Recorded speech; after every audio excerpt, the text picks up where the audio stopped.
Entrevista Matutina. Amigos, bienvenidos a Entrevista Matutina por Venevisión. Aquí estamos como todos los días comenzando la jornada con los puntos de vista de los protagonistas de la vida nacional. Hoy nos acompaña en el estudio Walter Boza, miembro del movimiento Venezuela Democrática Unida, médico psiquiatra. Muchísimas gracias por acompañarnos hoy. Bienvenido. Gracias a ustedes por la invitación, de verdad. ¿Cómo nace y con qué visión nace el movimiento Venezuela Democrática Unida? Por Venezuela Democrática Unida es importante destacar dos cosas fundamentales. Primero, su integración. La integración de Venezuela Democrática Unida es de venezolanos que venimos de diferentes orígenes, del mundo de la socialdemocracia, del mundo social cristiano, del mundo de la izquierda, del mundo liberal, del mundo del chavismo, que son disidentes del chavismo, y que ven al país ahora con la necesidad de fortalecer el arma que tienen los venezolanos, los ciudadanos en democracia, que es el voto.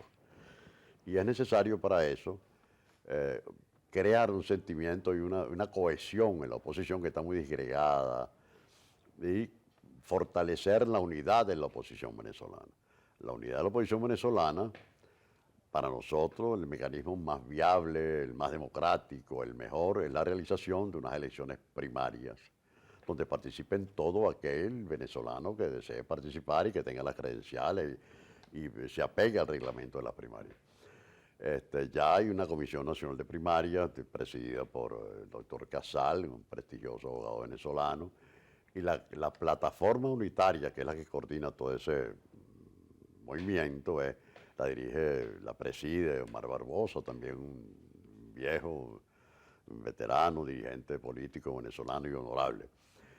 La idea es crear los mecanismos y este movimiento, que no es un partido ni se va a convertir en un partido ni nada de eso, es un movimiento para generar conciencia en el ciudadano de la unidad. Es decir, de que el foco principal en estos momentos para el venezolano común es derrotar al actual gobierno y escoger el camino civilizado, democrático, en paz, electoral y constitucional. Y para ello es necesario la creación de un nuevo liderazgo creíble, creíble es decir, que no sea producto de acuerdos entre cúpulas de los partidos que están desprestigiados, muchos de ellos, en general los partidos en estos momentos, además por parte importante de ese desprestigio por el comportamiento de su cúpula dirigente, de casi todos. Bueno, se trata de escoger un candidato de los venezolanos que se oponga al actual estado de cosas y que sea capaz de derrotarlo.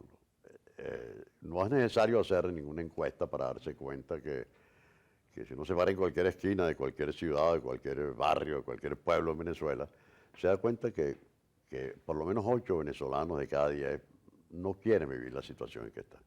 No pueden vivir, no pueden querer la situación que están viviendo los jubilados y los pensionados, que son 3 millones que viven con un sueldo y una pensión miserable que no les alcanza para vivir.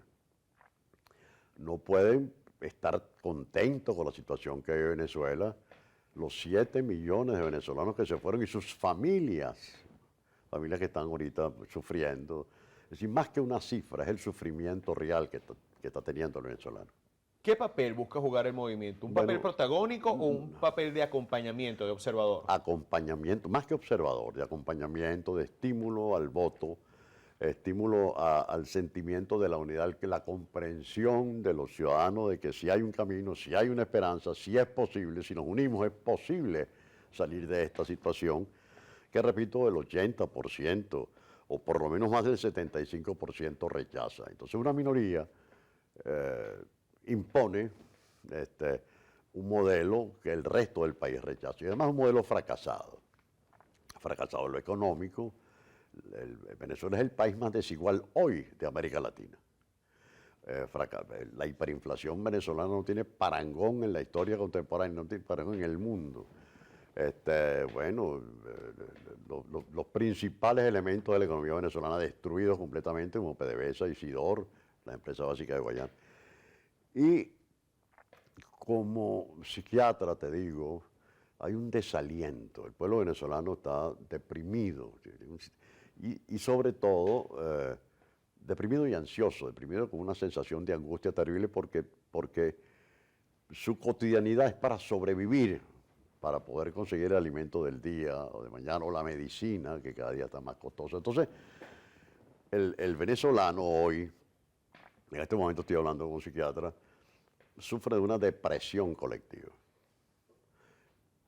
Y se ve, se observa en el número alarmante de suicidios que hay, no solamente en personas de la tercera edad que se sienten, bueno, ya sin destino, sin futuro, se fueron sus hijos, estoy solo, sino el suicidio juvenil, que es gravísimo. Cifras que por supuesto no se dan a conocer, pero es muy grave. Los observatorios sobre el suicidio en Venezuela, que hay varios, muy serios, bueno, han detectado suicidio de jóvenes, suicidio juvenil, incluso suicidio infantil. Entonces es una situación de verdad terrible que hay que cambiar. Hay que cambiar, y el pueblo venezolano también está escéptico frente a, digamos, a la oposición en general, porque también asumen que también han cometido muchos errores.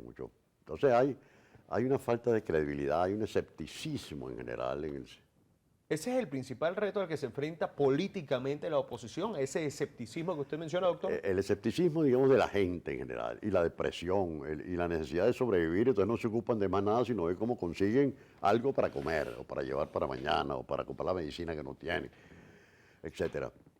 Pero fíjate, hay un componente emocional y psicológico también aquí que es demasiado importante,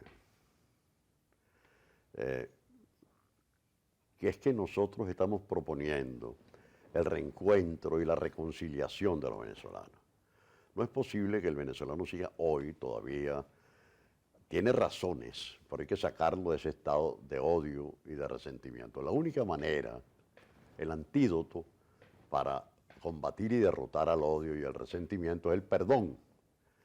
El perdón no significa, no es un término jurídico en este caso, el que haya cometido delito que los pague un tribunal de verdad, todo tipo de delito y sobre todo los delitos de lesa humanidad. Pero el perdón es un término psicológico en este momento. Quizás la palabra más complicada, una de las más complicadas en el diccionario, de cualquier diccionario, es el perdón. El odio es una cosa tóxica que te corroe el espíritu. El odio afecta no a quien tú odias, sino al que odia. Lo envenena, vive mal, vive... La única manera de salir de eso es el perdón. El perdón, digo, no solamente el perdonar. Cuando uno perdona, finalmente se coloca metafóricamente, simbólicamente a nivel de Dios, porque Dios finalmente es el que perdona. Pero el pedir perdón, aquí todo el mundo tiene que pedir perdón. Unos más, unos menos. Si nosotros logramos que el venezolano se reconcilie, se reencuentre, no puede ser que sigan habiendo familias divididas porque unos son chavistas y otros no.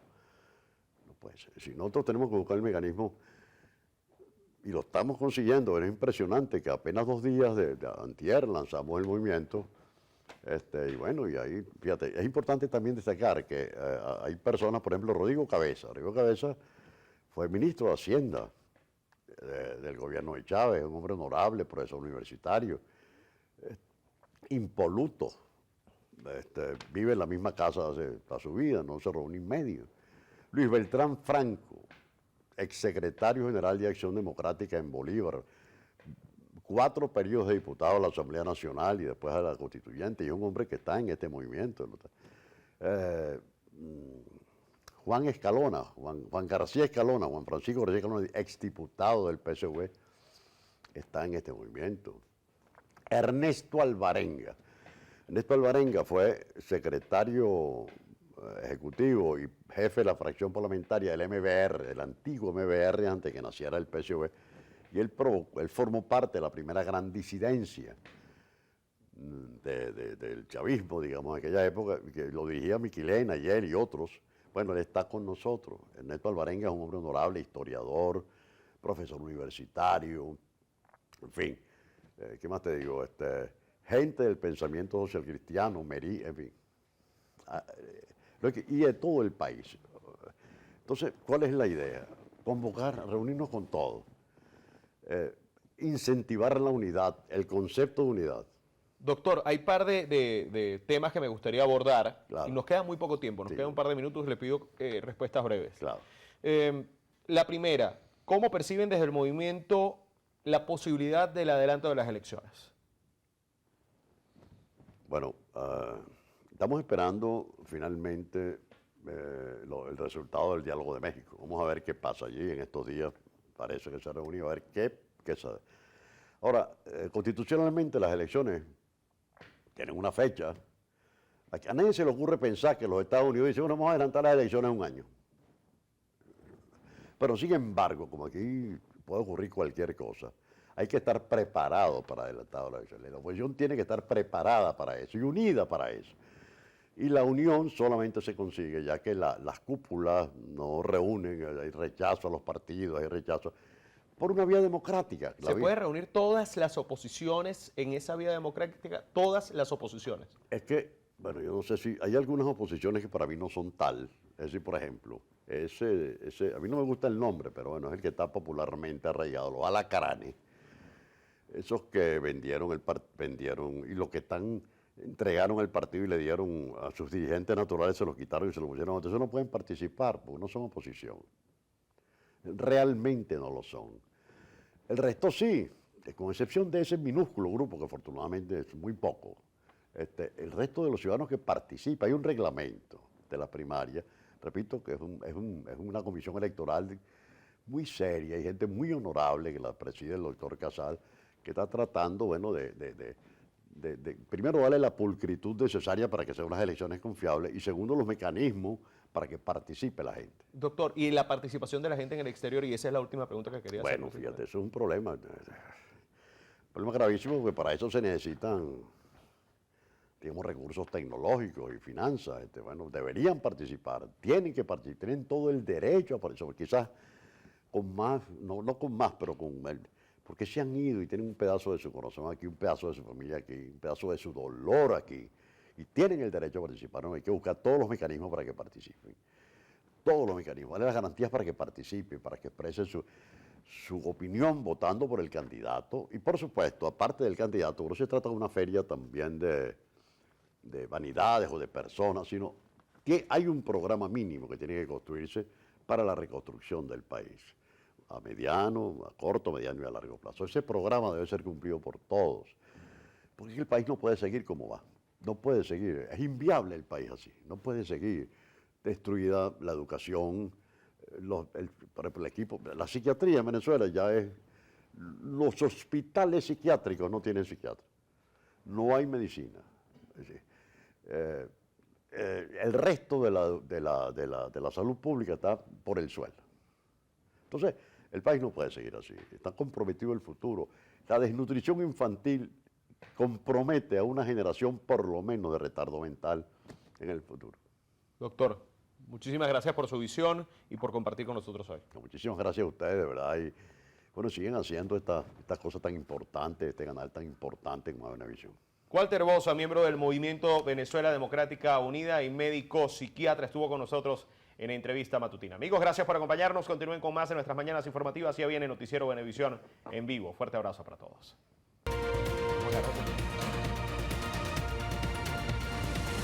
Entrevista matutina